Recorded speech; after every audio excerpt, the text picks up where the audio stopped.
Halo, selamat datang di Sapa Indonesia Malam. Saudara, polisi simpulkan kesendirian tanpa lingkungan yang bisa diajak berkeluh kesah menjadi salah satu faktor yang mendorong seorang siswa melakukan aksi teror di SMA Negeri 72 Jakarta. Faktor lain adalah kebiasaan menonton tayangan ekstrim di internet. Lalu bagaimana agar tidak terulang lagi potensi siswa melakukan kekerasan karena kesepian dan hanya menikmati waktu di internet? Yang juga jadi sorotan di Sapa Indonesia Malam kali ini, saudara. Rencana kepolisian melakukan pemeriksaan kepada Roy Suryo CS untuk pertama kalinya setelah ditetapkan sebagai tersangka dalam kasus tudingan ijazah palsu Presiden ke-7 Joko Widodo. Inilah Sapa Indonesia Malam. Bersama saya Friska Clarissa. Dan saya Radi Saputro. Kita langsung mulai Sapa Indonesia Malam hari ini.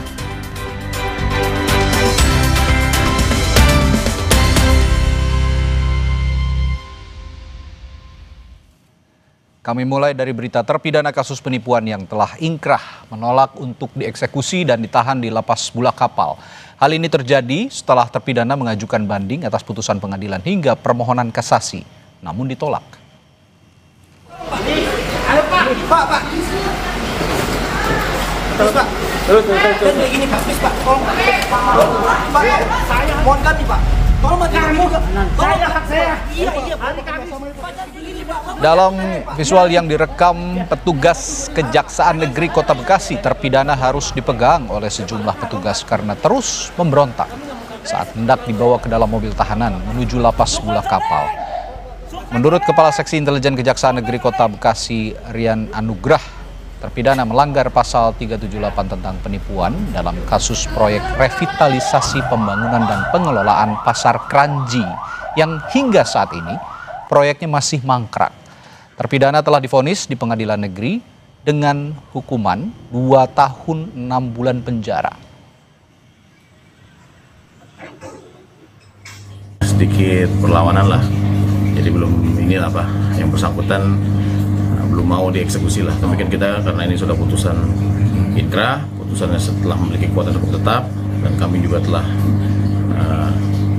pimpinan telah menerbitkan surat perintah untuk eksekusi, maka dilaksanakan pada hari ini.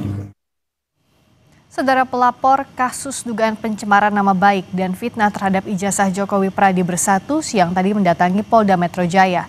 Mereka meminta penyidik agar segera menahan dan menyita alat bukti dari tersangka Roy Suryo CS. Selain mendorong soal penahanan, dalam diskusi dengan penyidik, Pradi Bersatu juga meminta agar penyidik menyita semua alat bukti digital, termasuk buku Jokowi's White Paper yang diduga digunakan dalam penyebaran informasi menyesatkan tentang ijazah Jokowi.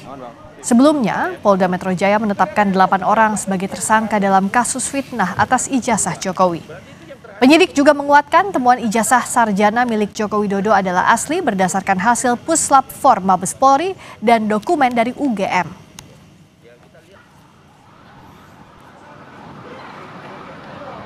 Bang, besok kalau diperiksa, apakah ditahan atau enggak nih? Terus saya bertanya kepada penyidik, saya boleh bermohon nggak? Boleh bang. Apa itu permohonannya? Permohonan secara lisannya bisa nggak sih dilakukan penahanan gitu?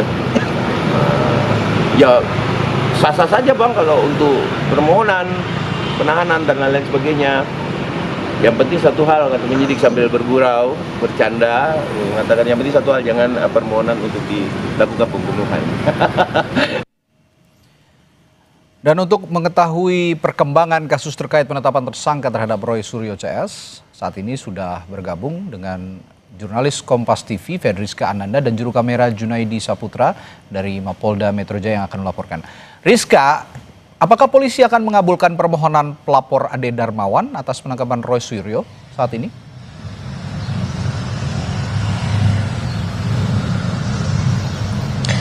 Ya, tadi apakah polisi akan melakukan penahanan terhadap Roy Suryo dan juga kawan-kawan? Tentu ini harus mengacu pada pasal 19 ayat 2 KUHP yang mana bunyinya ini adalah penangkapan ataupun penahanan dapat dilakukan jika tersangka mangkir dari panggilan resmi dalam 2 kali berturut-turut. Namun informasi yang kami dapatkan sebetulnya besok merupakan pemeriksaan perdana Roy Suryo sebagai tersangka, dan kemudian ini apakah kemudian Roy Suryo akan hadir atau tidak, ini mungkin akan menjadi pertimbangan dari penyidik untuk dapat menangkap ataupun menjemput secara paksa Roy Suryo dan juga kawan-kawan. Karena kalau misalkan kita juga ketahui bahwa sebelumnya dari Polda Metro Jaya sudah menetapkan beberapa orang tersangka yang dibagi menjadi 2 klaster, yakni dengan inisial ES, KTR, MRF, RE, dan DHL, kemudian ada RS dan RHS dan TT. Nah, yang mana kedua klaster ini dibagi oleh penyidik ini berdasarkan berat atau tidaknya tuduhan ataupun dugaan yang dikenakan kepada mereka berdua. Jadi kita akan melihat gitu bagaimana kemudian esok pemeriksaan yang akan dilakukan terhadap Roy Suryo dan teman-teman ini akan seperti apa, apakah akan memenuhi panggilan dari polisi atau tidak. Tentu ini akan menjadi pertimbangan bagi penyidik untuk dapat melakukan penahanan terhadap Roy Suryo dan juga kawan-kawan. Iya, Rizka, besok informasinya pemanggilan Roy Suryo CS akan dilakukan di Polda Metro Jaya. Siapa saja kira-kira yang akan menjalani pemeriksaan besok di Polda Metro Jaya selain Roy Suryo sendiri?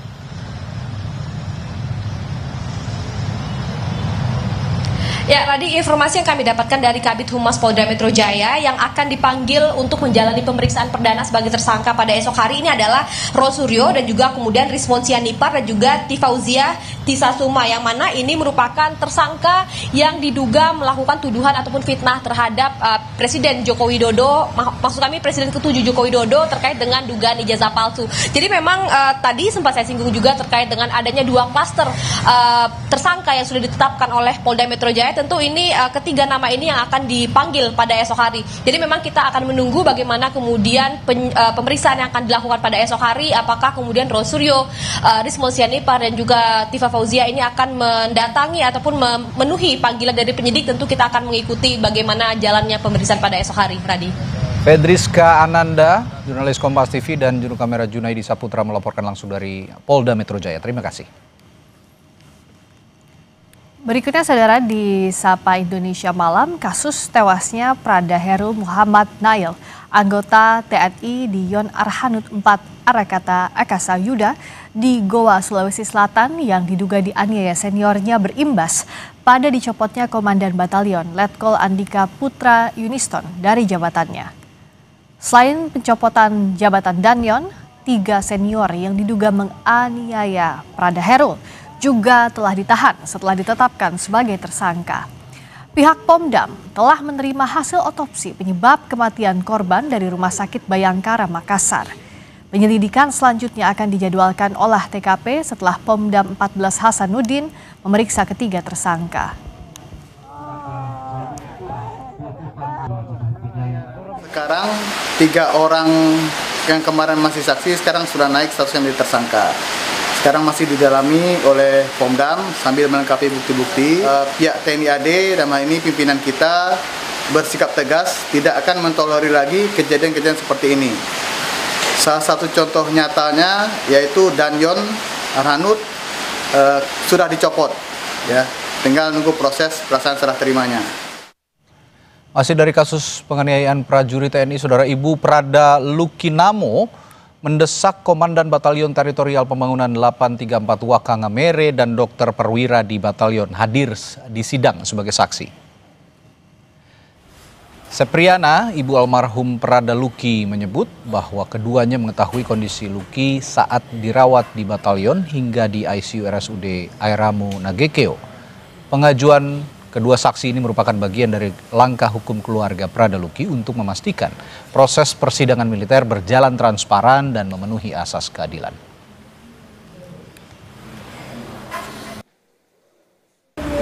Harapan mama dan keluarga, saksi tambahan Komandan Batalion itu memang harus dihadirkan, dan juga dokter batalion yang sempat bertemu mama waktu di rumah sakit itu harus dihadirkan karena dokter batalion itu tahu keadaan yang terjadi dari Luki masuk rumah sakit sampai Luki mengembuskan napas terakhir, karena beliau selalu ada di rumah sakit dan selalu konsultasi dengan dokter di ICU. Berikutnya kita beralih ke informasi orang hilang, saudara. Siswi SMA bernama Maria Gabriela di Kota Tangerang, Banten dilaporkan menghilang sejak pekan lalu. Gaby Yel atau Maria Pelajar SMA swasta di Karawaci diketahui hilang sejak Rabu pekan lalu seusai bersekolah. Orang tua Gaby menduga putri mereka dibawa seorang pria yang terindikasi terkait dengan jaringan kejahatan terorganisir. Nomor ponsel Gaby saat ini sudah tidak aktif sehingga sulit dilacak pihak kepolisian. Keluarga berharap bantuan informasi masyarakat jika mengetahui keberadaan Maria Gabriela.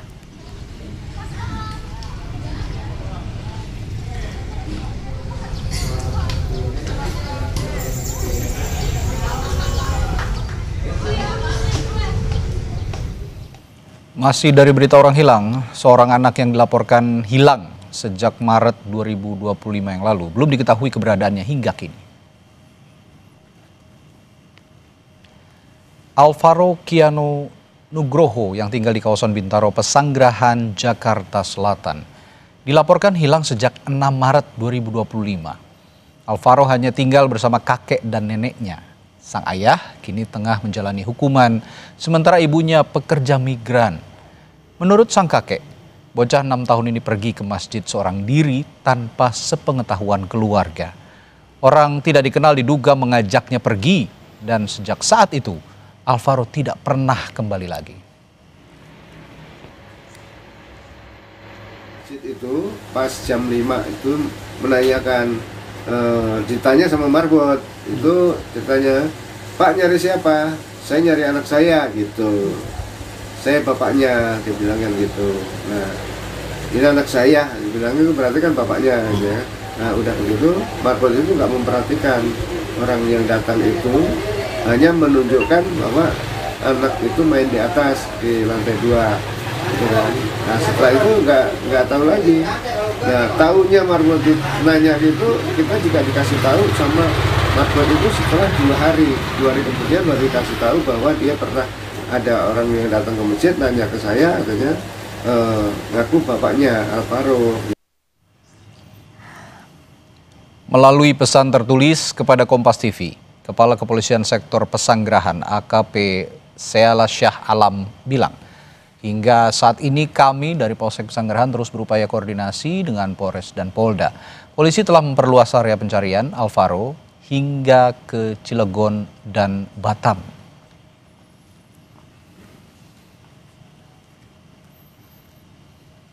Untuk mengetahui perkembangan pencarian Alvaro, saat ini kami sudah terhubung dengan kakek Alvaro, Bapak Tugimin. Assalamualaikum warahmatullahi wabarakatuh, Pak Tugimin. Waalaikumsalam warahmatullahi wabarakatuh. Pak Tugimin, kami turut prihatin dan selalu mendoakan semoga Alvaro segera ditemukan. Izinkan kami bertanya, Pak, perkembangan terbaru dari kepolisian seperti apa informasinya? Untuk perkembangan dari kepolisian sampai saat ini memang juga belum ada. Namun dari Kapolsek Pesanggerahan kemarin meminta dikirim foto laporan ke Polres yang waktu pertama itu. Kemarin sudah saya kirimkan ke Polsek Pesanggerahan dengan Bapak Komandan Pak Sis namanya. Itu kemarin sudah kita kirimkan foto laporan polisi yang pertama itu. Bapak, dari Maret sampai saat ini berarti belum ada perkembangan apapun sejak Bapak melapor? Belum ada perkembangan, karena kita juga sudah berusaha mencari sendiri dengan petunjuk-petunjuk dari rekan, saudara, teman, kerabat, semuanya juga sampai saat ini belum ada petunjuk yang memastikan cucu saya itu berada di mana gitu. Karena semuanya masih simpang siur. Bapak, maaf saya harus bertanya lagi. Waktu itu kan Alvaro informasinya diajak main, begitu ya Pak ya, oleh seseorang. Pada saat dia memanggil atau mengajak Alvaro main itu menyebut namanya, artinya tahu nama Alvaro ya Pak? Tahu. Waktu itu teman main biasa sehari-hari gitu. Itu waktu asar itu memanggil Alvaro main yuk gitu. Nah, cuman saya kebetulan waktu habis sholat zuhur ketiduran karena pada waktu itu kondisi saya kurang fit badan saya, kayak seperti ada kena hipnotis gitu loh waktu itu saya. Akhirnya disautin sama neneknya, Alvaro nggak main, lagi tidur. Nah, Alvaro sendiri kata neneknya itu nyaut, aku nggak tidur sih mak, aku mau main, keluar langsung tanpa dilihat oleh neneknya. Gitu. Jadi tidak tahu ya, dikira itu adalah temannya yang biasa minta Alvaro main, mengajak Alvaro main, tapi tidak tahu persis itu siapa yang membawa ya Pak ya? Nggak tahu persis yang membawa itu siapa, nggak tahu persisnya. Hanya Alvaro itu begitu keluar sudah ditinggalin sama temannya, jadi dia menyusul ke masjid itu. Oh menyusul. Nah orang Gitu. masjid Menyusul. pada saat itu ada yang melihat Alvaro atau tidak di rentang kira-kira dari asar sampai waktu itu kan bulan puasa ya Pak ya, sampai sholat Iya, tarawih ada betul. yang melihat Alvaro atau tidak? Waktu itu nggak ada yang melihat, cuman waktu itu ada orang datang itu yang menyebutkan bahwa begitu ditanya sama marbot, karena orang itu mondar-mandir di masjid, ditanya sama marbot, karena marbot itu sedang menyiapkan takjil mau buka puasa. Bapak nyari siapa? Nyari anak saya, dia bilang gitu. Namanya siapa? Alvaro. Oh Alvaro ada di atas noh, katanya bilang gitu, lagi mainan gitu di lantai atas. Begitu. Nah, langsung beliau tuh naik tanpa ada yang tahu. Naiknya lewat dalam tangga kecil, tapi keluarnya nggak ada yang tahu gitu. Oh gitu. Untuk wajah dari pria itu ada yang sempat melihat atau sudah ada yang tertangkap CCTV atau apa Pak? Kalau CCTV nggak ada. Oh tidak ada. Wajah itu juga samar, samar. Jadi marbot itu pun ditanya juga nggak begitu jelas. Hanya ini kira-kira seperti ini, katanya bilang gitu. Hanya berkira-kira aja. Jadi nggak begitu jelas memperhatikan wajah orang itu datang gitu. Iya. Mohon maaf Bapak, tapi kalau dari keluarga apakah misalnya pernah ada masalah atau berkonflik dengan pihak tertentu sejauh ini yang mengenal Alvaro misalnya? Kalau keluarga selama ini belum pernah ada yang istilahnya bermasalah gitu dengan keluarga gitu. Karena sedangkan keluarganya sendiri pun, keluarga dari bapaknya pun dari semenjak bayi ikut saya Alvaro itu, dia nggak pernah nongol, datang-datang dulu waktu baru umur 4 bulanan datang, tapi setelah umur 4 bulan sampai sekarang itu, sampai hilang itu nggak pernah ada yang datang. Yang sejauh ini mencari hanya Bapak saja sebagai kakek? Iya. Ya saya dan keluarga mencari semua, dan dari pihak keluarga bapaknya Alvaro juga sudah kita cari juga, namun tidak ada semua, nggak ada gitu, nggak ketemu. Tidak gitu. bisa dihubungi ya. Saya membayangkan bagaimana yang dirasakan oleh Ibu Alvaro, karena saat ini kan Ibu Alvaro bekerja di luar Indonesia, betul ya Pak ya? Betul. Apa yang disampaikan oleh Ibu Alvaro? Ya waktu itu memang sempat masih kerja di luar, tapi terus jarak berapa kemudian terus bisa kembali ke Indonesia gitu. Dan ya artinya ibunya juga sangat-sangat terpukul lah. Apalagi ibunya saya pun juga sangat-sangat terpukul untuk kehilangan cucu. Karena cucu ini yang paling dekat dengan saya dan keluarga. Kalau manggil saya bapak sama mama gitu. Karena dari kecil ikut saya. Gitu. Ya, karena sejak kecil ikut Bapak ya sebagai kakeknya dan neneknya, jadi sangat dekat sekali. Kalau sejauh ini Pak, saksi yang sudah diperiksa, informasi polisi siapa saja yang sudah dimintai keterangan? Yang sudah dimintain keterangan itu ya teman-temannya main di sini, banyak sekali, ada 17 anak, ditanya satu pun juga nggak ada yang tahu.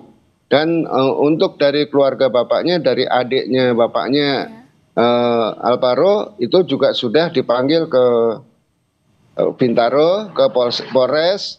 Terus yang dari Batam tuh adiknya bapaknya juga sudah dipanggil ke Polres untuk dimintain keterangan juga gitu. Bahkan waktu itu dari Resmob juga sudah menyisir di wilayah Bintaro ini, di kampung Bintaro ini, untuk ditanya satu persatu dari anak maupun orang dewasa atau warga. Itu sudah ditanya semua dari Resmob Polda.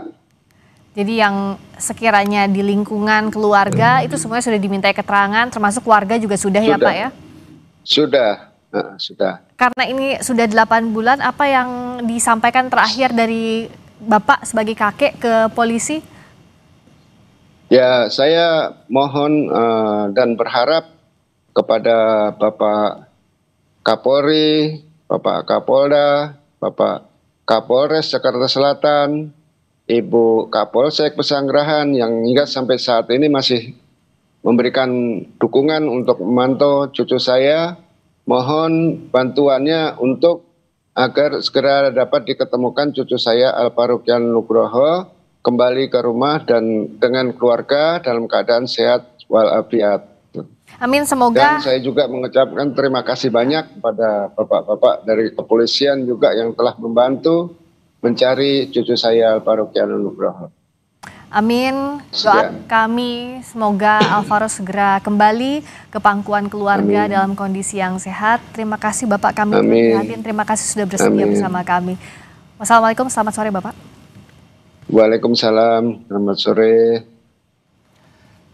Saudara, balita yang diculik di Makassar dan ditemukan di Jambi sempat dijual di media sosial. 4 orang ditetapkan sebagai tersangka. Kami hadirkan ulasannya setelah jeda. Sapa Indonesia Malam.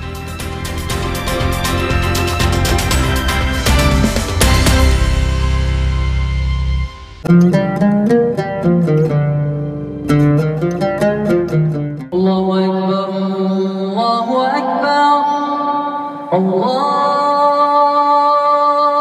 Akbar,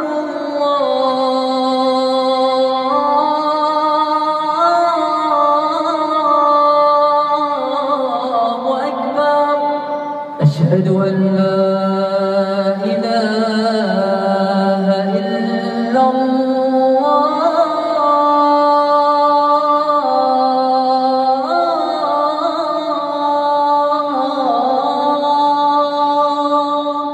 أشهد أن لا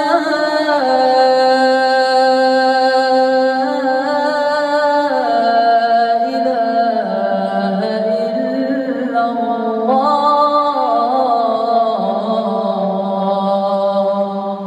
أشهد أن محمدا رسول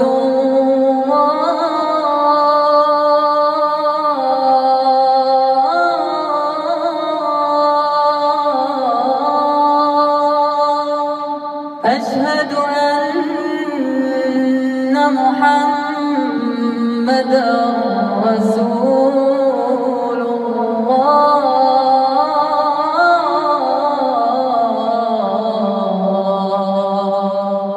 حي على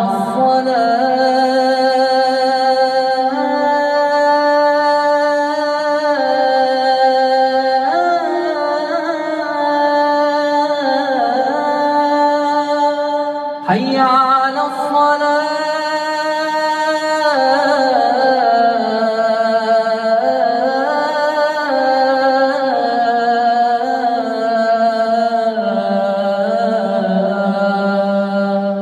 حي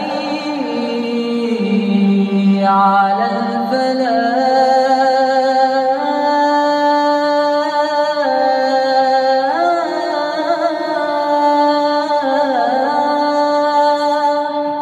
حي على الفلاح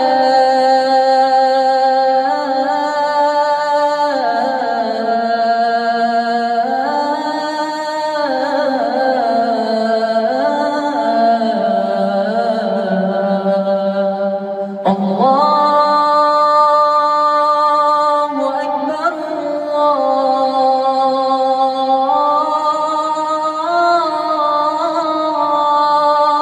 الله أكبر لا إله إلا الله.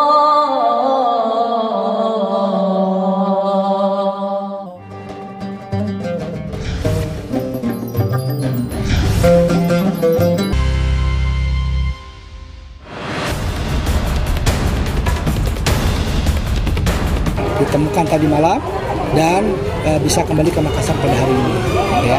Dan tadi sudah dicek kesehatannya, alhamdulillah tidak ada tanda-tanda penganiayaan.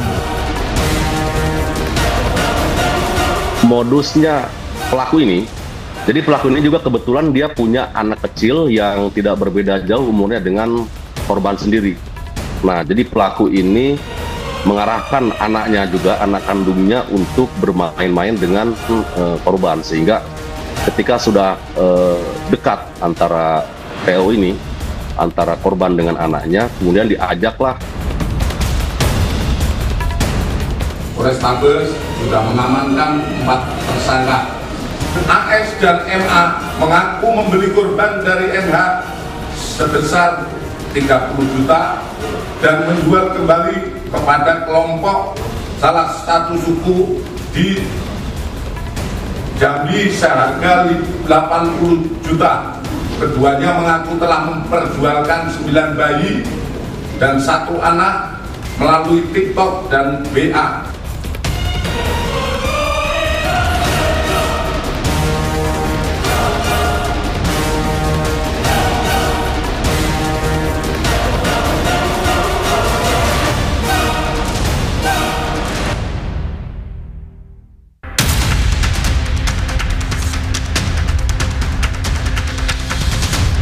Polisi berhasil mengungkap kasus penculikan balita di Makassar.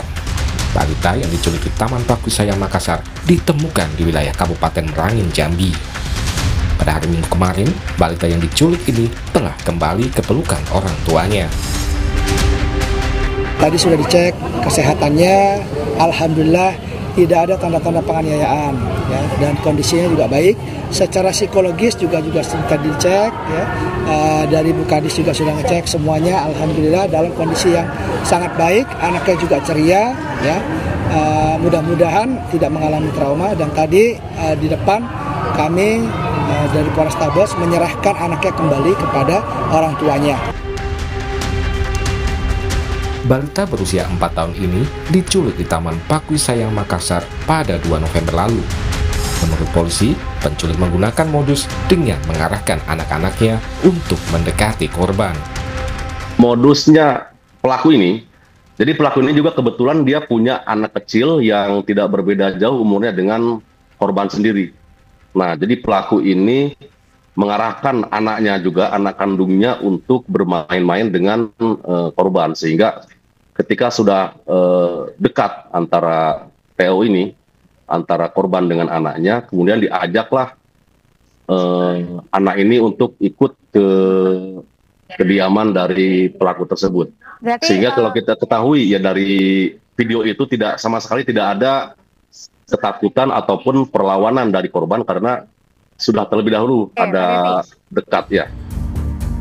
Setelah berhasil membawa korbannya, tersangka penculikan ini kemudian menawarkan atau menjual korban di media sosial dengan modus adopsi anak. Kapolda Sulawesi Selatan, Irjen Juhandani Raharjo Puro menyatakan balita yang diculik di Makassar sempat 3 kali berpindah tangan. Balita ini dijual mulai dari 3 juta hingga 80 juta rupiah. Polisi telah menetapkan 4 orang sebagai tersangka dalam kasus ini.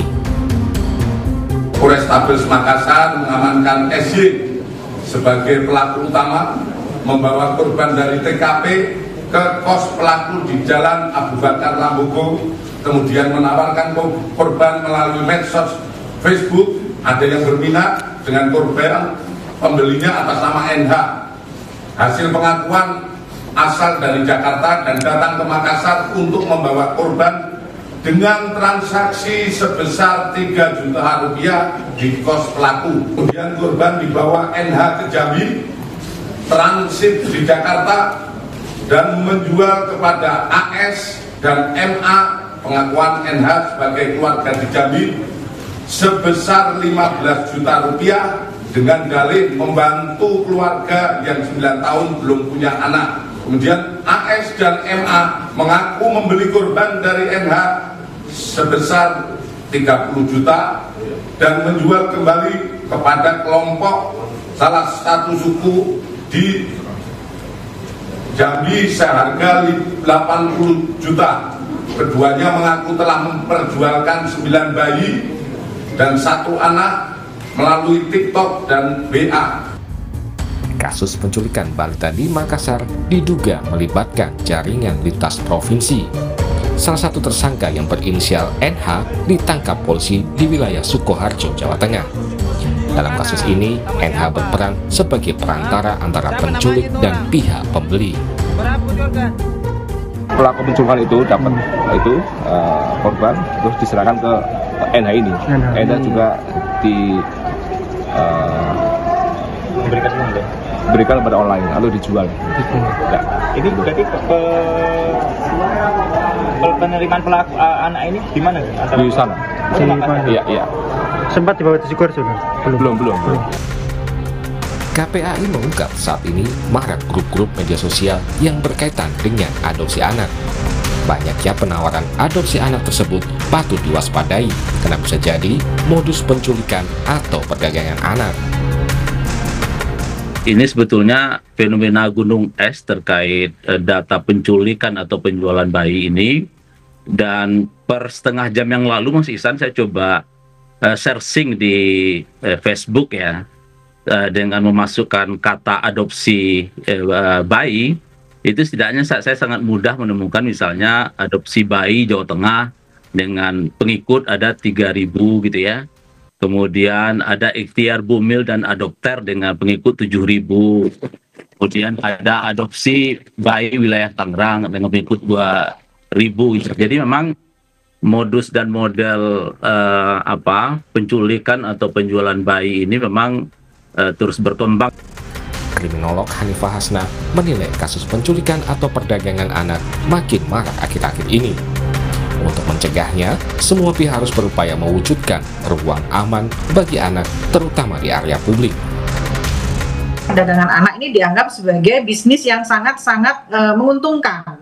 Dan selama ini pengejarannya lambat mungkin, sehingga mereka punya kesempatan untuk melarikan diri, dan bila sudah dicurigai dia bisa membuang anak tersebut di tempat umum yang dimana tidak bisa terdeteksi lagi. Oleh sebab itu ruang aman harus segera diwujudkan dengan cara memasang CCTV dan membuat masyarakat itu menjadi aware gitu. Karena bagaimanapun juga ketika kita sudah mengajarkan atau mengedukasi anak tentang 3 tidak tadi, tetapi masyarakat tidak aware, maka anak ini akan berpeluang menjadi korban kejahatan lagi. Langkah cepat polisi membongkar kasus penculikan anak di Makassar patut diapresiasi. Namun banyak pihak berharap polisi dapat mengusut tuntas jaringan perdagangan anak lintas daerah ini. Tim Liputan Kompas TV.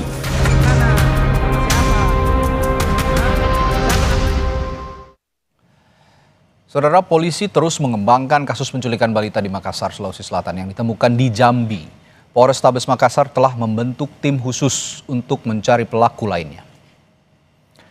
Setelah menetapkan 4 tersangka, polisi terus mengembangkan kasus penculikan balita di Makassar.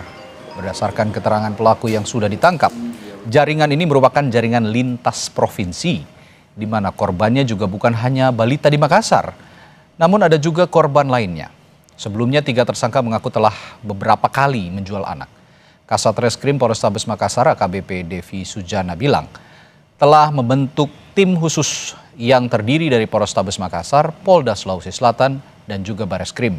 Ia juga tidak menampik akan adanya tersangka baru dari kasus ini.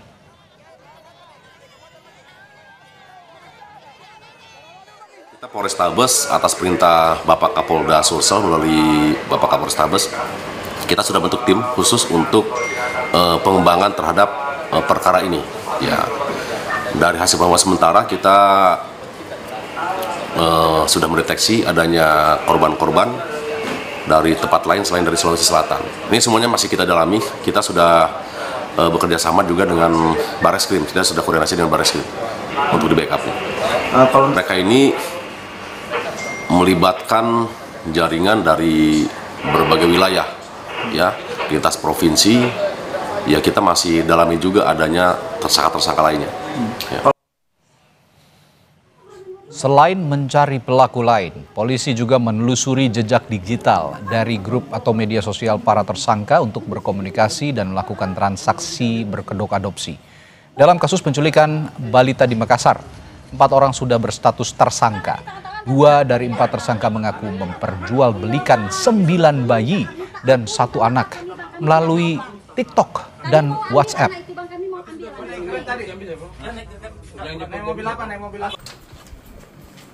Karena menurut keterangan kan bukan hanya sekali yang kemarin.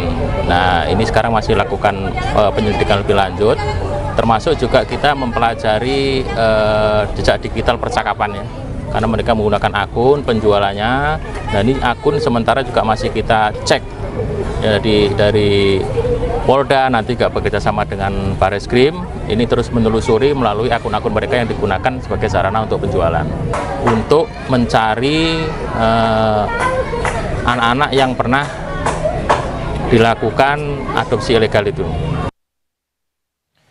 Saudara, polisi menyimpulkan kesendirian tanpa lingkungan yang bisa diajak berkeluh kesah menjadi salah satu faktor yang mendorong seorang siswa melakukan aksi teror di SMA Negeri 72 Jakarta.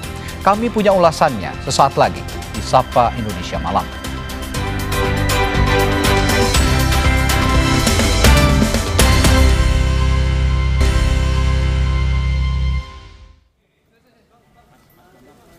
Kasus ledakan di SMA Negeri 72 Jakarta yang menyebabkan 96 orang luka-luka menyisakan pertanyaan soal motif terduga pelaku.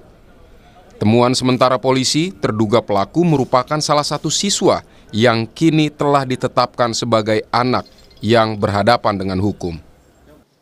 Kapolda Metro Jaya Irjen Asep Edi Suheri bilang, anak yang berkonflik dengan hukum bertindak secara mandiri tanpa terikat jaringan teror manapun.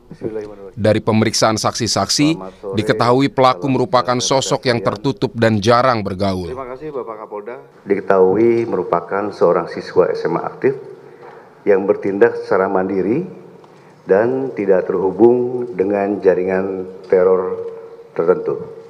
Berdasarkan keterangan yang kami himpun, ABH yang terlibat dalam kasus ledakan ini dikenal sebagai pribadi yang tertutup, jarang bergaul, dan dia juga memiliki ketertarikan pada konten kekerasan serta hal-hal yang ekstrim. Penyidikan polisi juga menemukan dorongan terhadap perilaku anak berkonflik dengan hukum tersebut, sehingga memicu aksi kekerasan di sekolah Jumat pekan lalu. Di antara dorongan tersebut, ia merasa sendiri dan tak ada tempat untuk bercerita keluh kesahnya baik di sekolah maupun keluarga.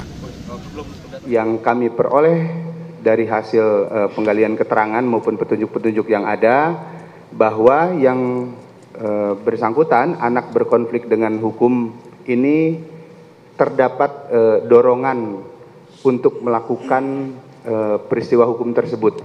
Dorongannya di mana yang bersangkutan merasa sendiri, kemudian merasa tidak ada yang menjadi tempat untuk menyampaikan keluh kesahnya, baik itu di lingkungan keluarga, kemudian di lingkungannya itu sendiri maupun di lingkungan sekolah. Ini yang menjadi perhatian kami juga bersama dengan KPAI. Komisi Perlindungan Anak Indonesia (KPAI) meminta sekolah dan keluarga untuk tidak abai dengan kesehatan mental anak. Selain itu, meski belum dipastikan ada perundungan, KPAI mengingatkan sekolah untuk meningkatkan perlindungan keamanan anak, termasuk memperkuat penerapan tim pencegahan dan penanganan kekerasan di satuan pendidikan. Yang jelas hari ini yang berada di lingkungan satuan pendidikan tidak boleh abai terkait dengan kesehatan mental anak-anak, dan tidak boleh hanya fokus pada bagaimana kegiatan belajar berlangsung, tetapi juga perlu melakukan perhatian atau pengawasan terkait dengan aktivitas anak ketika di luar jam belajar. Yang kedua, anak-anak tentu membutuhkan adanya support yang kuat dari semua yang berada di lingkungan terdekatnya, terutama tentu keluarga, orang tua, dan juga termasuk lingkungan terdekat di satuan pendidikan. Dalam rilis kasus ledakan di SMA Negeri 72, polisi membeberkan kronologi serta merilis detik-detik rekaman CCTV saat terduga melakukan aksi peledakan. Polisi bilang anak berkonflik dengan hukum terlihat membawa tas punggung dan sempat memantau situasi. Ia sempat melepas seragam, lalu berjalan ke masjid sekolah sambil membawa tas dan menenteng senjata mainan. Tim Liputan, Kompas TV. Saudara, polisi sebut kesendirian tanpa tempat berkeluh kesah jadi salah satu faktor yang mendorong salah seorang siswa melakukan peledakan di SMA Negeri 72 Jakarta. Kita akan bahas hal ini bersama pakar psikologi forensik Reza Indragiri dan juga Komisioner Komisi Perlindungan Anak Indonesia KPAI Diah Puspitarini. Selamat malam Pak Reza. Selamat malam, Assalamualaikum. Waalaikumsalam warahmatullahi wabarakatuh. Bu Diah, selamat malam, Assalamualaikum. Selamat malam. Waalaikumsalam Mas Randy. Saya ke Bu Diah dulu kalau gitu. Bu Diah, begini, soal kebijakan sekolah terhadap siswa yang terisolasi, karena saya berbicara kenapa terisolasi, karena mereka, karena yang bersangkutan bercerita kepada polisi merasa sendiri, merasa tidak ada yang bisa diajak berkomunikasi. Nah, apakah sekolah-sekolah di Indonesia sudah punya protokol khusus untuk mendeteksi dan menangani siswa yang mengalami social withdrawal berkepanjangan seperti ini, Bu Diah? Oke, baik. Kami pernah berkomunikasi dengan beberapa sekolah dan saya sendiri juga pernah menjadi guru ya. Jadi sebenarnya belum ada standar yang umum atau baku ya bahwa sekolah itu harus ada asesmen dari awal. Tetapi tidak kita pungkiri bahwa sebagian besar sekolah di Indonesia ini sudah melakukan asesmen. Ya. Dan asesmen itu penting. Kenapa? Karena bisa mengetahui bagaimana kondisi anak, itu yang pertama. Yang kedua, mengetahui latar belakang keluarga. Dan yang ketiga, itu mengetahui anak ini nanti kecenderungannya bagaimana. Nah, kalau kita bisa mengetahui dari asesmen awal, dan di beberapa sekolah sudah dilaksanakan ini, itu akan memudahkan pihak sekolah untuk mengetahui dan memetakan kerentanan anak. Kerentanan anak ini menjadi penting. Karena hari ini kita berbicara, anak itu tidak berdiri sendiri. Anak itu ada orang tua, anak itu ada latar belakang ekonomi, anak itu juga memiliki kepribadian yang seperti apa. Itu kan kita harus mengetahui ya. Nah, memang sebagian sekolah belum, ya sebagian besar sekolah di Indonesia memang belum menerapkan itu, tetapi bahwa sudah ada yang menerapkan itu juga sudah banyak. Maka kita belajar hari ini, ya dengan kejadian ini, mungkin ada kebijakan yang seharusnya dibuat ya, direkomendasikan bahwa seluruh sekolah ya mungkin bisa melakukan asesmen awal. Dan saya juga mendengar ya dari Kementerian Pendidikan Dasar dan Menengah ini kan sudah memberikan pelatihan BK kepada seluruh guru. Ya, dengan artian semua guru ini sudah memiliki kapasitas untuk melakukan asesmen awal. Walaupun nanti memang harus ada expertise dari psikolog begitu ya. Tetapi bahwa untuk memetakan kondisi anak perlulah saya kira, dan ini saya kira semua guru juga bisa begitu. Karena saya dengar juga komposisi guru bimbingan konseling atau BK ini satu guru untuk 900 siswa katanya begitu. Nah, ini yang juga apa benar demikian? Boleh dijelaskan, Bu Diah? Saya ralat ya, bukan 900 tapi 150. Oh, 150 sudah mengecil ya. Saya jadi guru BK juga, Mas. Ya, baik. Jadi sekarang komposisinya satu guru untuk 150 siswa. Dan tentu saja ini masih belum ideal ya, Bu Diah ya. Dan begini, kemarin waktu hari Minggu ketika kami datang ke sekolah, saya datang ke sekolah, itu kan saya tanya juga berapa jumlah guru BK di SMA 72. Ternyata guru BK ada 3. Untuk 780 siswa. Nah, ini kan kurang, Mas. Kalau taruhlah satu orang guru BK kan seharusnya 150. Nah, 3 guru BK itu semestinya mengampu 450 anak. Sementara di sekolah itu ada 780. Berartinya ada kekurangan guru BK di situ. Itu pertama. Yang kedua, ketika kami menangani sebentar, Mas. Kami menangani kasus itu banyak sekali guru BK yang 0, Mas, di sekolah gitu. Jadi memang kalau kita berbicara apakah masih ada kekurangan, iya. Gitu. Baik, saya ke Pak Reza. Kita akan dalami soal profiling kesendirian ekstrim, Pak Reza. Misalnya, saya bertanya begini, dalam kasus SMA 72 ini, apakah kesendirian remaja yang berujung peledakan yang terjadi di SMA 72 ini bisa dikategorikan sebagai loneliness with rage misalnya? Atau saya bertanya, tanda-tanda psikologi spesifik apa yang membedakan dengan misalnya kesepian biasa? Justru saya bertanya-tanya, kesendirian ini sepatutnya kita tempatkan sebagai gejala dalam kurung simptom atau sebagai sebuah masalah. Kalau menurut saya, kesendirian artinya ketika seseorang memilih untuk menarik diri dari lingkungan sosialnya, itu lebih sebagai sebuah gejala. Sehingga yang harus dijawab adalah bukan semata-mata bagaimana mengatasi gejala ini, bagaimana menghilangkan kesendiriannya, bukan. Tapi kita kembali ke akar persoalan di titik hulu, yaitu sesungguhnya masalahnya apa. Sampai kemudian seorang anak memutuskan untuk kemudian menampakkan gejala dengan cara kesendirian semacam itu. Nah, perkiraan saya untuk mengamati atau mengobservasi seorang anak memilih untuk mengisolasi diri, menarik diri secara sosial, itu barangkali tidak hanya bisa mengharapkan seorang guru BK. Tapi kita paham ada istilah mentoring.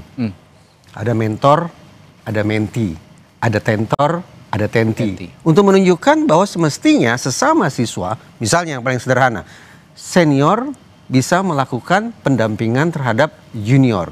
Satu orang senior memonitor, melakukan tanda petik pengasuhan kepada adik-adik sebanyak 3-5 orang.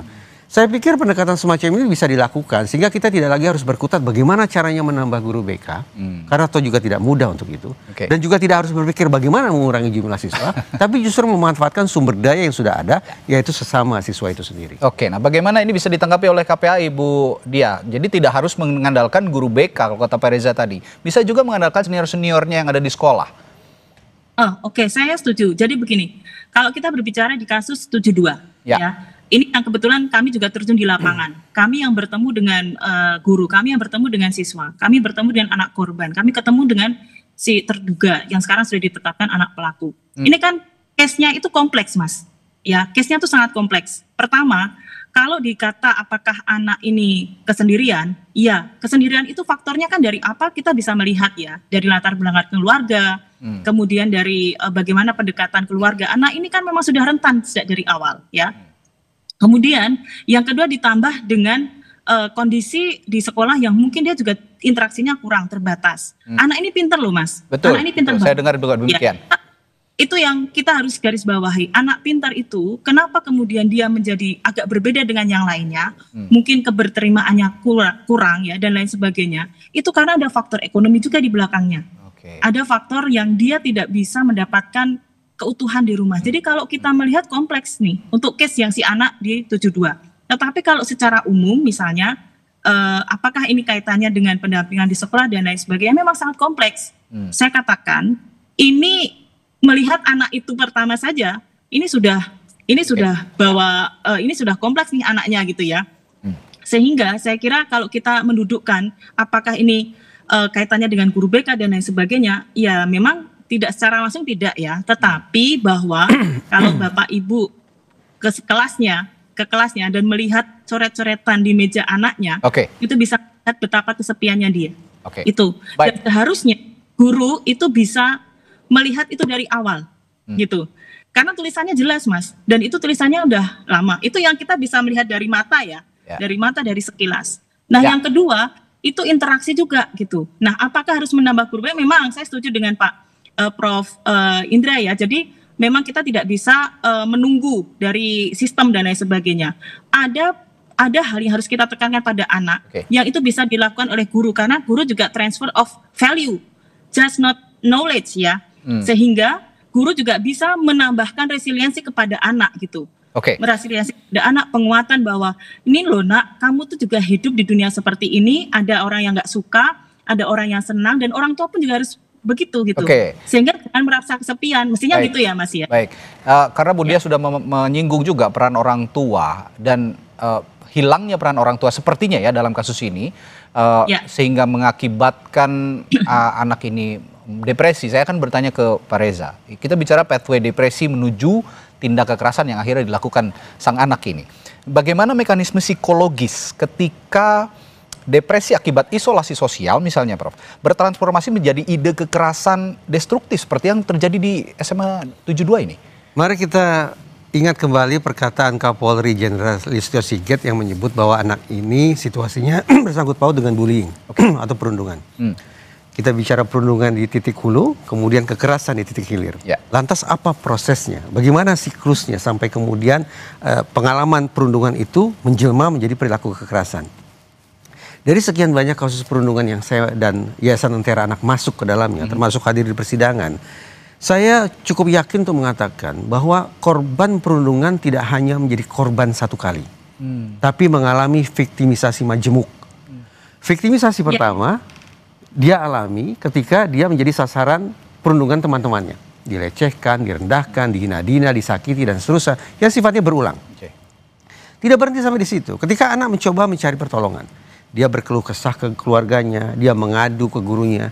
Pihak-pihak yang semestinya memberikan pertolongan justru mengeluarkan kalimat-kalimat klise yang memojokkan anak lebih jauh lagi. Tenang nak, sabarlah, maafkan, coba berteman. Ini situasi yang wajar. Waktu akan mengobati dirimu.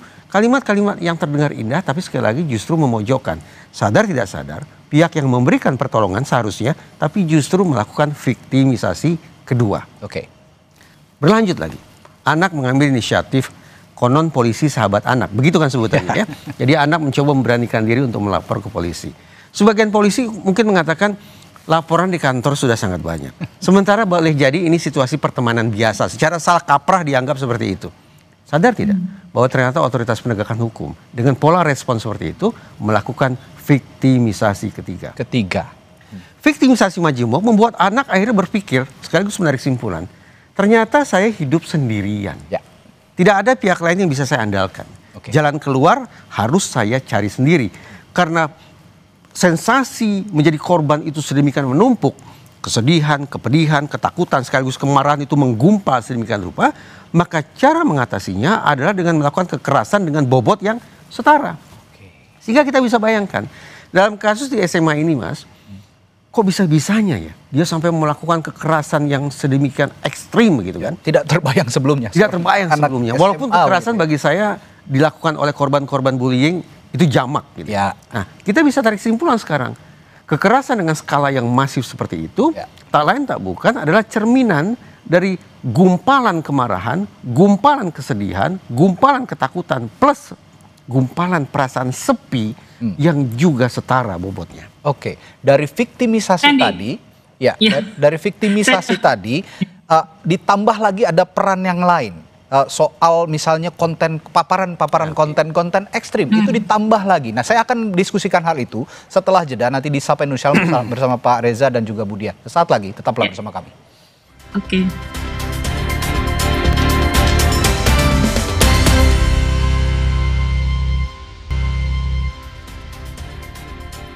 Tadi Pak Reza sudah menyinggung soal viktimisasi yang bahkan dialami sebanyak 3 kali oleh anak berkonflik dengan hukum yang ada di SMA 72 yang saat ini sedang diproses hukum gitu ya. Nah, setelah viktimisasi ada faktor pemicu yang lain ternyata. Ada peran fantasi yang juga mendorong si anak ini melakukan kekerasan. Ada paparan konten ekstrim seperti dark web misalnya atau game, film memperkuat fantasi kekerasan pada remaja yang sudah terisolasi. Apakah ini lantas menjadi final trigger untuk melakukan tindak kekerasan itu? Saya membayangkan kita bisa menerapkan analisis 3 tingkat, 3 level analysis. Dalam psikologi forensik berarti kita harus melakukan pemetaan faktor yang mana, isinya apa. Jadi kita bernalar begini. Di segmen sebelumnya kita sudah mulai menyangkut pautkan kondisi anak ini terkait dengan perundungan. Kita punya alasan untuk menempatkan perundungan sebagai deep factor, faktor mendalam. Kenapa? Karena salah satu mazhab dalam psikologi meyakini bahwa perilaku manusia, termasuk perilaku jahat manusia, itu bertitik mula dari trauma. Perundungan mengakibatkan guncangan psikologis, barangkali bisa disetarakan dengan trauma, sehingga kita letakkan dia pada lapis atau tingkat terbawah. Ini yang paling fundamental. Berlanjut, di segmen ini sudah mulai disinggung, anak itu berulang kali terpapar materi-materi kekerasan, berlangsung secara berulang. Kita bisa anggap itu sebagai sebuah proses belajar, dalam kurung proses pengkondisian yang memang berlangsung secara salah. Sehingga terus-menerus atau berulang kali terpapar pada materi-materi kekerasan, itu kita bisa tempatkan di tingkat kedua, conditioning factor. Tinggal satu level lagi, yaitu faktor pemicu. Pertanyaannya, kenapa anak itu memilih waktu di situ dan tempat di situ untuk melancarkan aksi kekerasannya? Ya, ini harus diinvestigasi. Apakah pemilihan tempat dan waktu semacam itu mengandung muatan simbolik tertentu, ataukah lebih pada pertimbangan taktik belaka bahwa pada jam tersebut di tempat seperti itu sekali gebrak sekian banyak korban bisa langsung jatuh. Itu yang dipelajari tentunya dari dark web, game dan film mungkin saja, dan itu didalami oleh polisi tentu saja yang bisa menjawabnya nanti. Bu Dia, saya juga karena tadi juga menyinggung soal orang tua, faktor internal yang sudah disinggung oleh Pak Reza tadi soal tanggung jawab orang tua. KPAI memandang orang tua seperti apa yang paling rentan dalam tanda kutip kehilangan anaknya dalam kesendirian hingga berujung kekerasan seperti ini? Satu, orang tua yang tidak utuh itu sudah sama saja dengan pengasuhan yang rentan. Artinya kalau di dalam kasus ini kan si anak ini tinggal dengan ayah tanpa saudara dan kemudian ayahnya juga bekerja. Sehingga ya, dia menghabiskan waktu sendiri, kemudian dia lebih suka dengan dunia maya. Nah, yang kedua, yang kalau saya ingin menyampaikan, selain anak ini pinter, Pak Prof. Reza, anak ini juga saya kira dia punya cara di mana dia punya keinginan untuk self esteem. Self esteem itu lebih pada pembuktian dirinya, gitu ya. Pembuktian dirinya bahwa oke, dia dibully, oke dia sendiri, oke dia tidak ada teman bicara, barangkali begitu ya. Kalau kami menangkap, dan cara membuktikannya dengan ini loh, seperti ini. Kenapa? Kami melihat, makanya kami meminta ada apsifor nih yang mendampingi, bukan hanya psikolog biasa. Karena kami khawatir, Mas, di self esteem ini itu di beberapa kasus, mohon maaf, anak mengakhiri hidup yang kami dampingi selama 3 tahun ya di KPA. Ini rata-rata memang mereka korban bully, mereka kesepian, mereka tidak tahu cara keluar dari masalah. Terus akhirnya mereka ingin self esteem, membuktikan dirinya dengan cara, nih loh, aku bisa melakukan ini. Begitu. Nah, di kasus ini pun kami juga khawatir ada ujungnya selain self esteem, pembuktian diri adalah suicide. Jangan sampai tapi ya, kita berdoa juga ini ujungnya jangan sampai terjadi. Karena kita belajar di ledakan kedua, Mas. Di ledakan kedua, di mana anak itu ledakan sendiri ya, yang berbeda tempatnya dengan di pertama gitu. Jadi itu yang sebenarnya kami sampaikan, kenapa KPAI meminta apsifor, karena itu yang kami khawatirkan. Dan kalau sudah mencoba perilaku ini, itu khawatirnya akan berulang gitu. Kita kan tidak tahu, dan anak saat ini kondisinya masih terbatas lemas informasinya. Tetapi kan tim itu sebenarnya bisa menganalisis. Kalau kami hanya belajar dari yang sudah-sudah tuh khawatirnya begitu. Dan ternyata di kedua itu sudah upaya yang dilakukan oleh anak. Baik, dan saya yakin anak ini dalam kondisi terpuruk saat ini, sehingga saya setuju jika ada restoratif justice yang diterapkan terhadap anak berkonflik dengan hukum yang terjadi di SMA N72. Terakhir saya ke Pak Reza, bicara soal rehabilitasi versus hukuman, ini kan dua hal yang berbeda tapi sepertinya harus sama-sama berjalan bersamaan gitu. Dari sudut perspektif forensik, Prof, remaja pelaku seperti ini lebih cocok direhabilitasi psikiatri forensik atau cukup hukuman pidana biasa kira-kira? Kita sepakat tidak bahwa ternyata anak yang kita sebut sebagai anak berkonflik dengan hukum dalam kurung pelaku ini ternyata adalah sekaligus korban. Sepakat tidak? Sepakat. Implikasinya apa? Ada dua. Pertama, mari kita insafi bersama ketika seorang pelaku pidana pada saat yang sama juga menyandang status sebagai korban, apalagi korbannya juga majemuk, maka sudah sepatutnya dia mendapat peringanan hukuman. Pertanyaan saya, apakah publik bisa menerima logika semacam itu? Perkiraan saya, karena saat ini masih pada fase marah, takut, apalagi dendam, korban dan seterusnya, maka saya bayangkan terutama keluarga korban akan murka. Tapi sekali lagi, ayo kita bernalar bahwa setiap pelaku pidana yang sekaligus menyandang status korban, maka status korban itu bisa menjadi hal yang meringankan hukuman. Implikasi kedua, karena kita bersepakat bahwa anak ini ternyata adalah korban, maka ada agenda yang lebih harus diprioritaskan ketimbang meminta pertanggungjawaban pidana. Apa itu? Memastikan bahwa anak yang menyandang status sebagai korban itu mendapat perlindungan khusus. Itu bukan kata Reza, itu kata Undang-Undang Perlindungan Anak. Bahwa anak yang menjadi korban kekerasan, anak yang anggap anak ini sebagai korban perlakuan salah dan penelantaran. Tambah lagi kalau kita kait-kaitkan dengan terorisme, anak korban jaringan terorisme, 3 status korban dia sandang, maka 3 bentuk perlindungan khusus pula yang harus diberikan. Jangan salah, negara ini memposisikan perlindungan khusus. Negara berkewajiban dan bertanggung jawab memberikan perlindungan khusus. Ayo kita konsekuen. Karena kita ingin menegakkan peraturan, patuh pada peraturan perundang-undangan, maka sebelum saya menjawab pertanyaan Mas tadi, tentang bagaimana meminta pertanggungjawaban pidananya, ada agenda yang harus didahulukan, yaitu memastikan anak ini terpenuhi perlindungan khususnya. Mudah-mudahan Ibu Diah dan teman-teman di KPAI bisa memastikan itu terrealisasi. Saya yakin juga Ibu Diah punya perspektif yang sama. Ya, singkat Bu Diah. Terakhir, jadi ini sesuai dengan pasal 59A Undang-Undang Perlindungan Anak ya, dan itu amanat memang kami harus memastikan itu. Yang pertama, anak ini memang prosesnya harus cepat. Kalau memang nanti diproses hukum, itu pun harus cepat. Yang kedua, harus mendapatkan pendampingan psikososial. Yang ketiga, itu harus mendapatkan bantuan sosial. Dan yang keempat, itu juga harus mendapatkan perlindungan hukum.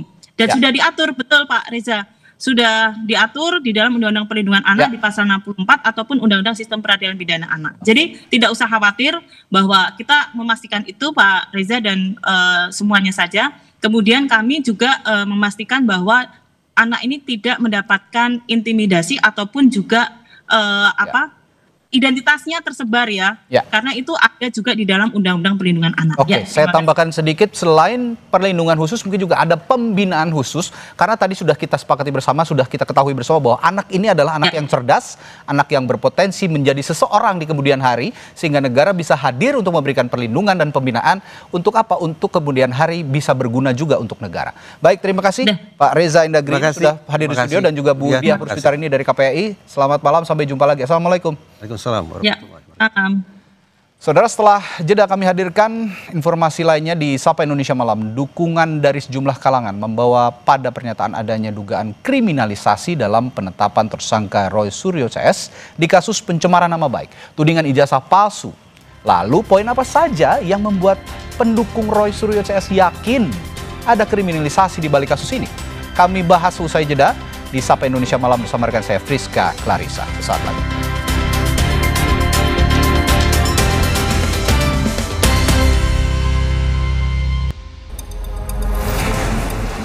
Dukungan untuk Roy Suryo CS datang dari sejumlah kalangan, mulai dari mantan Danjen Kopassus, pengamat, hingga masyarakat umum. Mereka menuding ada kejanggalan atas penetapan tersangka Roy Suryo CS. Pendukung Roy Suryo CS ini juga mengajak agar tetap mengawal kasus ini lantaran ke-8 orang yang ditetapkan sebagai tersangka telah dikriminalisasi.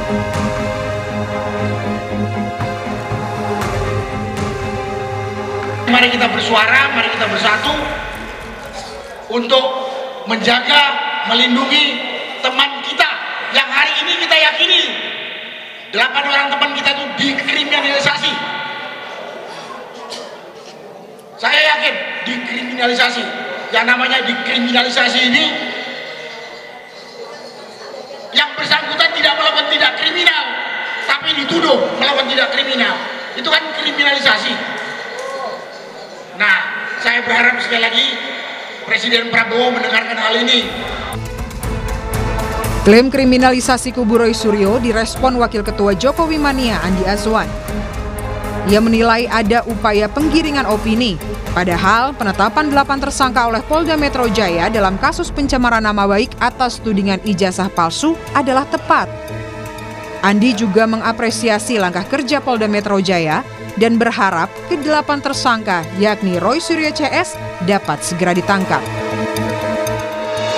Banyak sekali penggiringan opini-opini yang ditujukan kepada Polda Metro Jaya, yaitu penggiringan opini mengenai kriminalisasi. Setiap ada kegiatan yang dilakukan oleh mereka, kita tidak pernah mengatakan adalah kriminalisasi. Dan fitnah maupun hoax yang dilimpahkan oleh mereka selalu mengatakan bahwa ini adalah ilmu pengetahuan. Semoga pada tanggal 13 nanti, pada hari Kamis, akan ada penahanan kepada mereka, sehingga tidak ada lagi penggiringan opini publik. Meskipun polisi telah menetapkan tersangka dalam kasus tudingan ijazah palsu Jokowi, namun proses hukum ini belum juga selesai. Akan ada pemeriksaan hingga kelengkapan berkas sebelum dibawa ke persidangan. Kamis pekan ini, penyidik memanggil 3 tersangka, Roy Suryo, Rismon Sianipar, dan Tifauziah Tiasuma atau Dr. Tifa. Ketiganya akan menjalani pemeriksaan secara perdana pasca ditetapkan sebagai tersangka. Tim Liputan, Kompas TV. Ada dukungan dari sejumlah kalangan membawa pada pernyataan adanya dugaan kriminalisasi dalam penetapan tersangka Roy Suryo CS di kasus pencemaran nama baik tudingan ijazah palsu. Lalu poin apa saja yang membuat pendukung Roy Suryo CS yakin ada kriminalisasi di balik kasus ini? Kita sudah bergabung bersama di Sapa Indonesia Malam, ada Roy Suryo sebagai tersangka kasus pencemaran nama baik, lalu ada Mardiansyah Semar, Ketua Umum Rampai Nusantara, lalu juga bergabung lewat sambungan Zoom ada Heri Firmansyah, pakar hukum pidana. Selamat malam Mas Roy. Malam Mbak Priska. Mas Semar. Malam Mas Heri. Mbak Priska. Selamat malam. Assalamualaikum warahmatullahi wabarakatuh. Waalaikumsalam warahmatullahi wabarakatuh. Saya ke Mas Roy dulu. Kenapa pihak Anda menuding ada kriminalisasi? Ya, itu memang pendapat teman-teman ya. Karena memang dilihat bahwa saya kan kalaupun yang melaporkan saya Jokowi itu seorang yang negarawan, itu pasti akan melihat atau seperti yang dilakukan oleh Pak Yusuf Kalla ketika ada pencemaran nama baik gitu ya. Pak JK waktu itu pasti juga banyak masukan, tuntut dengan pasal ini. Tapi Pak JK enggak, dituntutnya hanya dengan 310, 311. Itu kasusnya Sylvester. Yang sampai terpidana pun hari ini orangnya minggat ya, orangnya lari nggak tanggung jawab, malah bilang wah itu sudah daluarsa dan lain sebagainya. Itu sudah terpidana, udah 6 tahun yang lalu aja masih bebas berkeliaran. Nah, Jokowi itu kan sebenarnya kan dia hanya merasakan dicemarkan nama baiknya. Tapi kemudian ya dia juga bilang waktu itu ya, kalau dia nggak lames dalam bahasa Jawa, lames itu bilangnya A tapi sebenarnya dia mukulnya B. Dia bilang dia nggak melaporkan orang-orang. Nah kok tiba-tiba ada lawyer-lawyernya kemudian memasukkan pasal-pasal yang mengkriminalisasi, yaitu pasal 32 dan 35 dari Undang-Undang ITE. Menurut Anda tidak melakukan itu? Sama sekali tidak. Artinya apa? Karena kebetulan saya kan dulu juga yang merancang undang-undang itu. Pasal itu jauh panggang dari api. 32, 35 itu kalau ada seseorang mengirimkan dokumen kepada orang lain dan sebelum dia kirimkan, dia ubah dulu. Misalnya 1 juta dia ganti menjadi 10 juta. Atau misalnya ada sebuah format surat, dia ubah sehingga isinya berubah. Sama sekali yang namanya saya, Dr. Resmond dan juga Dr. Tifa, tidak ada yang mengubah dokumen. Dokumennya itu ya dokumen yang tersebar di masyarakat itu dan kemudian kita analisis. Jadi kalau kemudian hasil dari analisis itu nggak bisa dikatakan itu adalah editing. Oke. Nah, itulah poinnya. Dianggap ini kriminalisasi, Mas Semar. Ya jadi gini ya, ini kan berprosesnya cukup panjang ya Mbak Priska. Cukup panjang dan kita pasti masih mengingat lah di awal-awal dulu waktu Roy Suryo CS menuding soal ijazah palsu itu ramai sekali, hiruk pikuk. Dan Pak Jokowi masih dalam posisi yang biasa saja. Nah pada titik tertentu akhirnya pendukung Pak Jokowi ada yang melaporkan. Disampaikan sama Roy Suryo CS, ya Pak Jokowi lah kalau berani yang melaporkan. Mereka nggak punya standingnya, kan begitu loh. Dan itu nggak bergeming juga, Pak Jokowi tetap dia nggak melakukan itu. Nah karena itu bergulir terus, Pak Jokowi merasa ini perlu dilakukan laporan langsung oleh dirinya untuk pembelajaran bahwa orang tidak boleh menuding asal. Kau punya ijazah palsu, kau buktikan, mana aku lihat gitu. Kan nggak bisa begitu juga. Lalu dilaporkanlah itu ke Polda Metro dan berproses. Kan begitu ya. Sampai sekarang jadi tersangka. Ya, dan sebelum jadi tersangka, kan juga Roy Suryo dan kawan-kawan juga sampaikan juga, ini nggak mungkin lah jadi tersangka, kan begitu ya. Ini nggak mungkin, ini kalau itu di SP3 saja dan lain sebagainya. Pada titik ini akan jadi tersangka juga. Setelah jadi tersangka, muncul kriminalisasi. Jadi maksud saya, poin yang mau saya sampaikan begini. Nah ketika apa yang disampaikan Roy Suryo dan kawan-kawan itu direspon, sebaliknya jangan juga akhirnya membangun narasi yang lain. Nah persoalan tadi disamakan dengan kasusnya Pak JK, nggak apple to apple. Dan waktu Pak JK bicara soal kasusnya itu tidak semeriah ini, tidak sebanyak ini tudingan-tudingannya, tidak sedahsyat ini tudingan-tudingan yang melebar kemana-mana. Mengapa ini bukan kriminalisasi? Ya karena menurut saya itu faktual juga. Dan nanti makanya begini ya, kan ketika Roy Suryo sampaikan bahwa itu kriminalisasi, saya bilang itu bukan kriminalisasi, akhirnya debat kusir kita. Nah sekarang medannya sudah berpindah kan, sudah jadi tersangka, besok diperiksa, masuk proses peradilan. Nah pembuktian itu yang akan dilakukan. Kalau memang dianggap kriminalisasi, lakukan pra-peradilan gitu loh. Nah kita kan menghargai proses hukum, kita kan menghargai institusi-institusi negara. Ya, kalau nggak dipercaya lagi institusi negara, apalagi yang mau dipercaya? Setelah jadi tersangka apa sih Mas Roy yang disiapkan, fakta-fakta apa lagi? Ya nggak apa-apa, ya udah nanti akan kita sanggah itu ya, apa statement yang kemarin disampaikan oleh yang terhormat Pak Kapolda mungkin Pak Kapolda hanya mendapat masukan dari anak buahnya yang tidak ngerti ya arti dari pasal 32 dan 30 Undang-Undang ITE itu, dan nanti silahkan kita lihatlah banyak ahli yang nanti akan berbicara, itu akan kelihatan kalau pasal itu tidak tepat. Dan satu pun sama sekali kan dikatakan itu editing itu saya mengedit itu mengubah. 1 mili pun nggak ada yang diubah dari itu. Aslinya gambarnya kayak gitu, dan itu sudah kami dapatkan, mau dari Dian Sandi, mau dari yang ada ditampilkan oleh Bareskrim, mau yang ada kami peroleh dari berbagai KPU.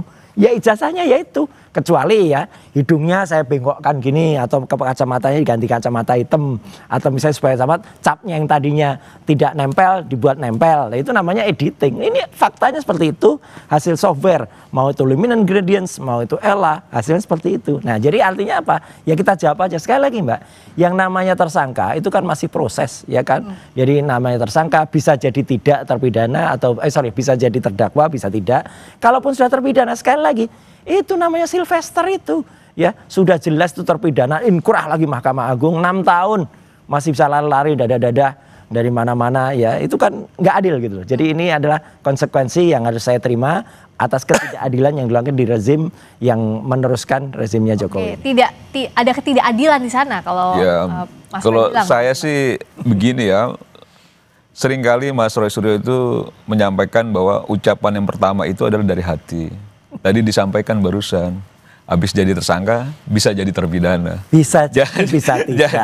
Jadi maksud saya poinnya berarti Mas Roy Suryo juga merasa bahwa akan jadi terpidana, itu satu. Dan ini proses yang cukup panjang ya, ratusan orang diperiksa, ahli dipanggil dan sebagainya, butuh waktu cukup lama untuk mengumumkan tersangka. Dari sebelumnya disampaikan proses ini sudah masuk penyidikan dan lain sebagainya. Dan kita mana lagi kita nggak percaya sih Mbak soal institusi Polri, masa kita nggak percaya dengan melakukan berbagai upaya dengan apa yang dipunya, yang akhirnya pada titik ini jadi tersangka. Sekarang siap-siap aja mental, batin, pikiran, hati untuk menghadapi mulai besok, kan gitu. Iya, sana juga harus siap. Saya ke Mas Heri dulu. Untuk kita menentukan ada kriminalisasi atau tidak, ini kan sering sekali muncul terminologinya saat ada kasus pihak yang setuju maupun tidak terkait dengan proses yang berjalan. Ini gimana Mas Heri? Ya, memang celah dari kasus ini kenapa kemudian muncul ada istilah kriminalisasi dan lain sebagainya, karena memang kalau dari prosesnya menurut saya sangat memakan waktu yang cukup lama ya, karena saksinya yang dihadirkan juga secara kuantitas menurut saya juga too much ya, padahal untuk kasus yang sebenarnya sesimpel ini, dan juga saya yakin dan percaya Polda Metro Jaya sudah sering menangani perkara semacam ini yang serupa, tentunya tidak perlu sebenarnya berlarut-larut begitu, sehingga tadi istilah kriminalisasi dan lain sebagainya nggak muncul, karena ini kan celah yang tercipta di dalam konteks proses yang berjalan tadi. Sederhananya adalah apa yang diperdebatkan dalam kasus ini adalah masalah ijazah. Jadi kalau ijazahnya kemudian sudah dipegang dan kemudian bisa dibuktikan, dengan saksi tadi tidak perlu, menurut saya tidak perlu terlalu banyak untuk dikejar secara target ya. Kemudian ada keterangan ahli, ada katakanlah laboratorium forensik yang memastikan bahwa ijazah ini memang asli, dan juga ada pernyataan dari pihak UGM. Case is closed menurut saya, agar tidak ada tadi istilah kriminalisasi dan lain sebagainya, karena bicara dalam pembuktian itu tidak hanya bicara quantity ya, Mbak Friska, bahwa dalam hal ini kita melihat pada kualitas alat buktinya. Kalau bicaranya adalah masalah ijazah tadi ya, poinnya di ijazah. Nah, menurut saya di situ sudah clean and clear. Kalau memang benar itu ijazahnya Pak Jokowi, berarti tidak bisa menggunakan istilah kriminalisasi kan. Tapi kalau ternyata sebaliknya, nah mungkinkah kalimat kriminalisasi itu menjadi tepat atau tidak, ya silahkan nanti ditafsirkan sendiri begitu. Tapi dalam konteks ini tentu kita hanya menilai dari segi pembuktiannya saja. Tidak ada yang menurut saya barang yang benar-benar sulit kalau seandainya memang nawaitunya memang ingin memsingkat begitu ya. Saya nggak tahu apa kendalanya, karena masalah besar aja biasanya bisa dicarikan solusi sesegera mungkin kalau fokusnya ke sana begitu ya. Menurut saya itu catatan kaki dari pertanyaan tadi Mbak Friska gitu. Nah, berikutnya pembuktian soal ijazah ini bagaimana kita melihat babak baru setelah Mas Roy Suryo CS jadi tersangka? Kita bahas usai jeda di Sapa Indonesia Malam.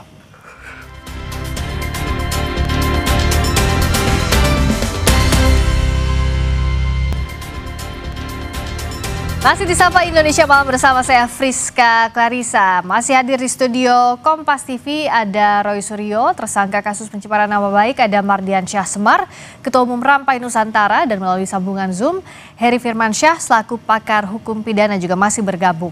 Mas Roy, jadi sebenarnya tahapan pembuktian berikutnya yang disiapkan oleh tim Anda apa? Ya tergantung besok pertanyaan penyidik apa, itu aja.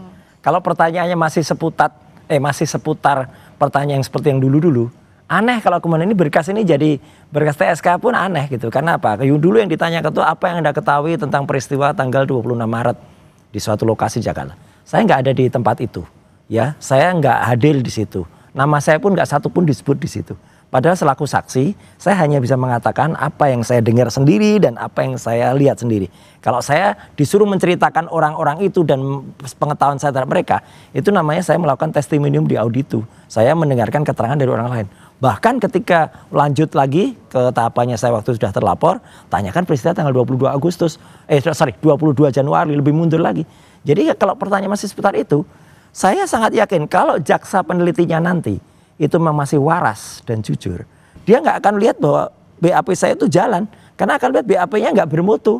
Karena apa? Karena nggak nyambung antara yang ditanyakan dan yang saya jawab dengan pertanyaannya yang tidak ada hubungannya dengan itu. Kok tiba-tiba bisa dinaikkan dan kemudian jadi TSK dan kemudian bisa dikatakan saya mengedit. Satu pun materi nggak ada yang ditanyakan di situ tentang gambar, tentang ini nggak ada.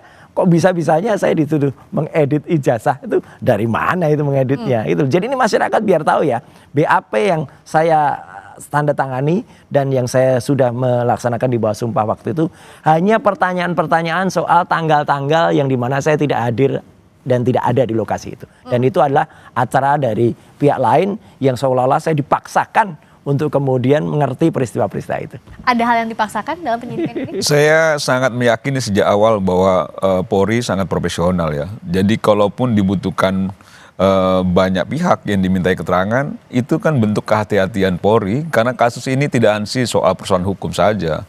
Tapi tentu ada irisannya politik. Tentu yang dituding-tuding pun kan Presiden ke-7, 2 periode dan lain sebagainya. Sehingga kehati-hatian polisi itu yang kita lihat bahwa landasan profesionalismenya kan juga sudah terlihat sejak awal penanganan kasus ini. Dan saya meyakini ya tidak akan sembarang lah. Apalagi kasus yang ditudingkan Roy Suryo dan kawan-kawan ini kan menjadi perhatian publik begitu luas. Aparat penegak hukum tidak mungkin juga main-main soal itu. Jadi kalau memang ada fakta hukumnya, ada bukti-buktinya, nanti kita lihat ya. Nanti kita lihat. Dan kalau misalnya diyakini sejak awal ini tidak berproses hukum, buktinya berproses hukum. Diyakini tidak jadi tersangka, jadi tersangka. Nah sekarang diyakini tidak ditahan, ya mudah-mudahan juga dalam waktu dekat kan kita lihat juga penahanannya. Dan saya menyarankan selain yang disiapkan soal materi-materi perkara, siapkan juga koper berisi baju-baju. Jadi supaya itu mempersiapkan diri Mas Roy Suryo-nya gitu loh secara batin, pikiran dan juga barang-barang. Dan ditahan itu gak enak juga Mbak, nggak mudah juga. Saya rasa juga dalam posisi yang itu yang saya bilang sebenarnya posisinya agak memprihatinkan juga saya terhadap Roy Suryo dan kawan-kawan. Harusnya kan kalau ini tidak terus-menerus dilakukan, dituding-tuding, tidak sampai proses hukum. Ya Jokowi tinggal tapi ini kan konsekuensinya kan gitu loh. Ini kan konsekuensinya ketika itu menuding orang dan orang merasa juga dicemarkan nama baik dan akhirnya bergeser ke banyak irisan pasal-pasal, silakan nanti dibuktikan apakah memang yang disangkakan itu sesuai dengan bukti fakta yang dimiliki oleh kepolisian. Nah itu yang kita lihat bersama-sama gitu loh. Mas Semar bilang kayaknya akan ditahan. Apa? Iya itu kan pendapat Mas Semar, apakah polisi penyidik? Ya kan penyidik pun juga apakah dia seenaknya melakukan faktor subjektif. Memang ada subjektif dari penyidik kalau memang ada pasal yang itu di atas 5 tahun. Ya kan? Tapi kan itu ada hubungan kalau apa, 1, apakah saya akan melarikan diri. 2, apakah saya akan menghilangkan barang bukti.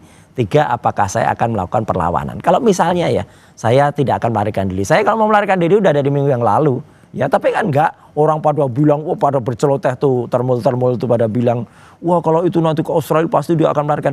Enggak, saya malah di sana mengumpulkan bukti tentang ijazahnya yang tidak ada milik Gibran. Saya justru memastikan bahwa Gibran tuh nggak punya SMA. Saya udah ke UTS Insearch di sana, dan itu kan membuat semakin kalut gitu. Ya saya ketawa aja dan saya pulang dengan baik ke Indonesia. Saya paparkan itu 1. 2, menghilangkan barang bukti. Barang bukti yang mana? Ya, barang buktinya ada di media sosial semuanya. Ya, paparannya itu ada di sana dan saya tidak pernah sekalipun memposting sesuatu atau membuat dapat diakses ya. Karena saya nggak punya akun, ya, saya nggak ada YouTube, nggak ada akun X. Mau diambil dari mana kalau itu bunyi pasal-pasal di ITE itu, Mbak, membuat dapat diaksesnya atau menyebarluaskan. Itu harus dari sumber, harus dari IP atau interprotokol milik saya. Lah kalau saya nggak pernah. Kalau itu disiarkan oleh Kompas. Itu perspektifnya Rosuryo. Oh enggak, itu ada di Undang-Undang ITE kan jelas. Gak mungkin juga maling teriak maling. Oh iya, kan enggak, ini bukan maling. Dalam arti maksud nggak mungkin saya juga maling pasti polisi gitu, tentang itu punya ukuran tersendiri lah. Ada, ketika mentersangkakan. Nggak mungkin juga dia tidak punya alat yang memang itu bisa membuktikan bahwa ini sudah melanggar suatu yang sudah disidik. Saya pikir itu pasti. Ada satupun yang sudah disita. Itu pasti. Jadi persiapkan aja lah. Kalau perspektif Rosuryo, oh ini nggak mungkin, ini saya nggak melanggar pasal ini. Nah, nanti kita lihat. Iya. Yang disampaikan Pak polisinya. Unsur-unsur dalam pasal di dalam Undang-Undang ITE saya tanyanya ke Mas Heri. Ini apa yang harus dibuktikan kalau pasal yang disangkakannya salah satunya adalah Undang-Undang ITE? Ya, kita kembali berfokus pada objeknya ya, Priska. Bahwa objeknya kan adalah jasa. Adanya palsu, kemudian itu mekanismenya ada lewat ITE, maka penggunaan undang-undang ITE juga dilekatkan di sana. Tapi yang paling penting adalah ketika masuk ke tahap penyidikan, saat ini kan berarti sudah ditemukan tersangkanya kan, menurut versi kepolisian. Maka tentu yang kita harus ingat betul adalah proses penyelidikannya tadi itu sudah memastikan bahwa ada peristiwa hukum dan hukum yang berlaku adalah hukum pidana. Nah ini sehingga ketika masuk ke tahap penyidikan udah nggak gampang lagi. Ini tinggal dihentikan lewat mekanisme SP3 misalnya, ketentuan 09 ayat 2 KUHP, karena misalnya tidak cukup bukti dan lain sebagainya menurut pihak penyidik, atau diteruskan. Jadi pilihannya nggak ada lagi remis, tidak ada lagi tahan menahan, ya, tidak lagi dibuat menjadi lari maraton, ya, tapi lebih kepada lari sprint, jarak pendek aja, cepat selesaikan. Cepat ditahan maksudnya, Mas? Ngaco kalau ini ngaco ini. Enggak, maksudnya cepat gimana sih? Kan kalau prosesnya itu ada alat bukti kan ditahan kan ya? Buktinya bukan buktinya nggak mutu itu. Maksudnya gimana? Percepat sprint ini maksudnya kalau ada alat bukti, proses tersangka, besok diperiksa, lakukan penahanan gitu maksudnya? Baru limpa ke kejaksaan. Dengerin dulu Mas Herinya, gimana Mas? Lanjut dulu Mas Heri. Yang utama adalah bagi saya kepastian hukumnya tadi kan jelas secara status kan, karena tidak baik juga terlalu lama membuat kasus ini berlarut, karena bagi Mas Roy Suryo dan kawan-kawan kan juga ini bukan hal yang baik ya. Perlu ada kepastian hukum apakah kasus ini akan dihentikan atau diteruskan. Nah, itu kita kembalikan dalam fakta hukumnya tadi. Saya sepakat dalam hal fakta hukum nih yang harusnya kita perhatikan. Jadi fakta itu sesuatu yang nggak bisa direkayasa, nggak bisa dibuat-buat. Kalau ternyata sudah ada alat-alat bukti yang muncul, kemudian versinya Mas Roy Suryo adalah mengatakan bahwa tidak ada editing, kan buktinya di sana, Mbak Frit. Kan keluasaan bagi orang yang ditersangkakan tadi yang sudah menjadi tersangka untuk membuktikan sebaliknya, apakah betul bahwa apa yang diketahui, apa yang dia jalani, apa yang dilakukan itu sesuai dengan pemenuhan unsur deliknya atau tidak. Begitu, Miska. Oke, sejauh ini yang memungkinkan lanjut atau dihentikan lewat SP3 sesaat lagi di Sapa Indonesia Malam. Kami kembali lanjut kita.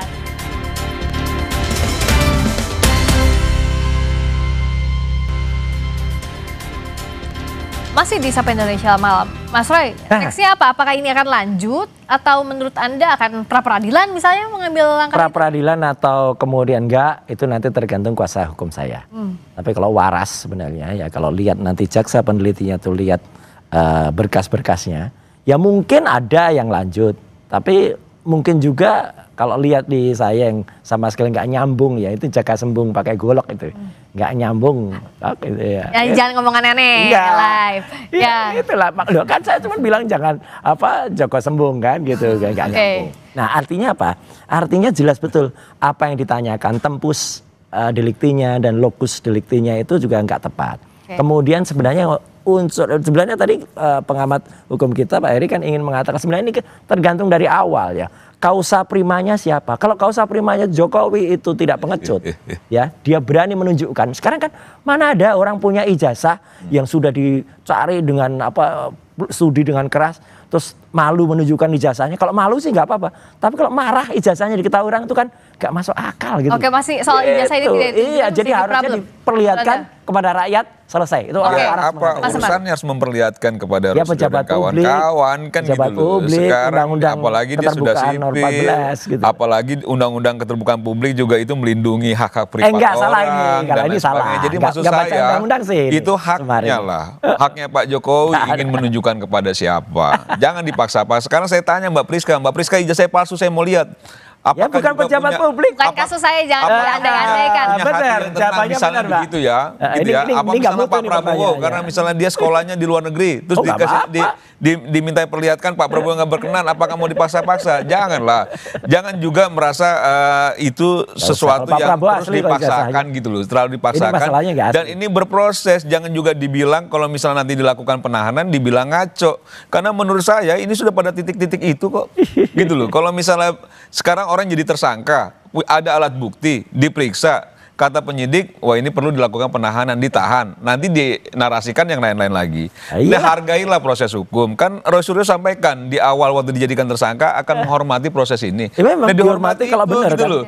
Dihormati, dilakukan dengan benar, diadu bukti-buktinya. Kalau memang terbukti bersalah dan memang nanti akhirnya dilakukan penahanan, jangan juga melakukan yang aneh-aneh lagi gitu loh. Oke, sebagai pihak yang bukan berperkara, Mas Heri, apa yang bisa publik awasi dalam kasus ini yang sekarang sudah naik sidik, jadi ada tersangkanya, ada Mas Suryo CS di sana? Ya, transparansi tentunya ya, akuntabilitas dalam proses pemeriksaan, ya tentunya ini sudah menjadi domain publik, udah nggak bisa ditutup-tutupi lagi karena publik sudah pengen tahu endingnya apa gitu ya. Atau happy ending atau sad ending bagi pihak-pihak yang lain, kita biarkan saja proses hukum ini berjalan sebagaimana mestinya. Tapi tentunya perlu netralitas, profesionalitas dalam penanganan ini karena secara nggak langsung mata publik kan melihat ada kesenjangan antara mungkin dianggap, saya nggak mengatakan ini relasi kuasa, tapi positioningnya seakan-akan Pak Jokowi karena sebagai mantan pejabat publik itu mendapatkan mungkin perlindungan hukum spesial. Nah ini yang harus ini ada hal-hal semacam itu bahwa ketika bicara tentang penetapan tersangka dan lain sebagainya itu based on dari fakta hukum dan juga alat-alat bukti yang sudah dikumpulkan, yang sudah diuji oleh teman-teman penyidik. Saya rasa itu poin utama dalam hal prinsip fair trial ya dalam proses ini. Begitu Mbak Priska. Dan besok Mas Roy jam berapa update lagi informasinya tetap sama jam 10? Diundang jam 10 dan insya Allah saya akan hadir dan akan kita buktikan besok ya gitu. Kalau jangan apa lupa yang kopernya Mas Roy. Nggak boleh bawa koper. Iya ditaruh di mobil, jadi kalau misalnya udah tahan. Pancing terus nih sama Mas Semar. Ini ngaco ini ya. Kok ngaco? Insinuasi. Ya. Kok ngaco sih? Yang harus bawa koper yang itu. Dan tadi Pak Heri betul. Proses ada relasi hukum kuasa. Itu, konsekuensinya ada relasi kuasa di mana rakyat bisa menilai orang yang lapor nggak pernah menunjukkan ijazah asli. Ijazah aslinya taruh mana? Di mobil aja, Mas Roy. Gitu. Ijazah aslinya nggak pernah ditunjukkan. Jadi kalau ditahan bisa minta tolong ambilkan di parkiran. Dulu dua anak manusia sudah jadi korban dengan ijazah fotokopi. Sekarang akan ada 8 anak bangsa dikorbankan di rezim. Besok ya periksanya jam 10. Orang tersangka mau ditahan kok nggak? Besok di Polda Metro Jaya, tunggu dulu proses hukumnya, jangan terlalu cepat menyimpulkan. Kita akan tunggu besok dan publik akan mengawasi. Oke, terima kasih Mas Roy, terima kasih Mas Semar, terima kasih Mas Heri sudah hadir di Sapa Indonesia Malam. Berikutnya saudara, kami masih kembali dengan sorotan lainnya, tetap bersama kami. Antara lain siswi SMA bernama Maria Gabriela di Kota Tangerang, Banten dilaporkan menghilang sejak pekan lalu. Sesaat lagi kami kembali dengan informasinya.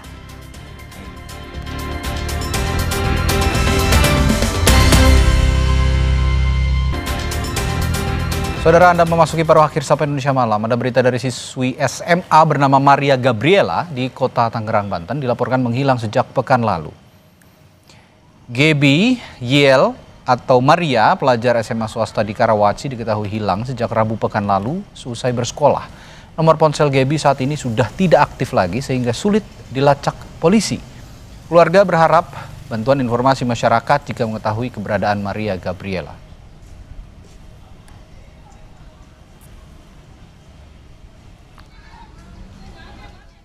Telah menerima laporan kehilangan anak atas nama Maria, umur 16 tahun, sampai saat ini yang bersangkutan belum bisa diketemukan. Kronologi awal bahwa saudari Maria ini yang berusia 16 tahun, status pelajar, biasanya pulang ke rumah.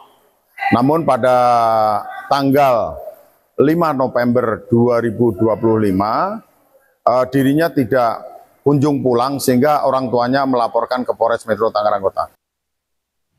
Terima kasih Anda telah menyaksikan Sapa Indonesia malam kali ini. Saya Friska Clarissa. Dan saya Radi Saputro. Sapa Indonesia malam, ketemu lagi besok.